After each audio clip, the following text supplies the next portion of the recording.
Hi, I'm Jess and I'm here to give you a few tips on how to use a 4-inch foam block. You can use a cork block or a bamboo block or a wooden block, but I like the foam block because it's nice and light.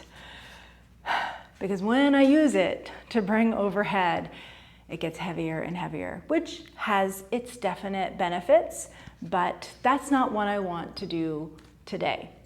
I also have got a smaller block here, a 3-inch block, and I've got a foam wedge, which I will show you later in the week how to use. But for now, for this block, what I'm going to use it for is underneath my hands in a table pose. And so to come into table, we come to hands and knees. And we like to stack our wrist under our shoulders and our knees under our hips.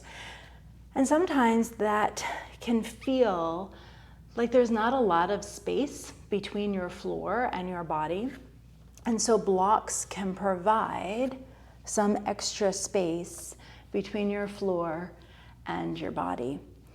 And then if we do our hammock and rainbow shapes, dropping the belly, lifting the head and seat, I feel like I get a little bit more range of motion in my body than when I am on the floor alone.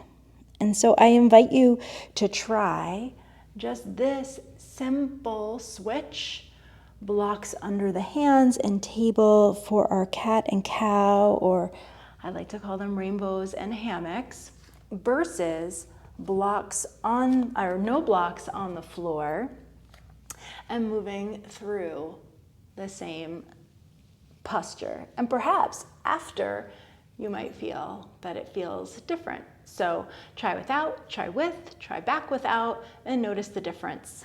Another great way to use blocks is when we're seated.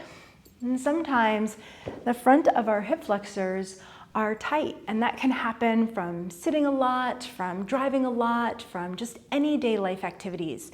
And so when we sit, sometimes the knees come up like this, and placing blocks underneath them, high or low, can create that support so we're better able to sit up nice and tall, so we're better able to breathe.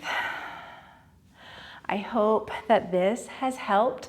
Just 2 ways of using these blocks, and there is more to come later this week.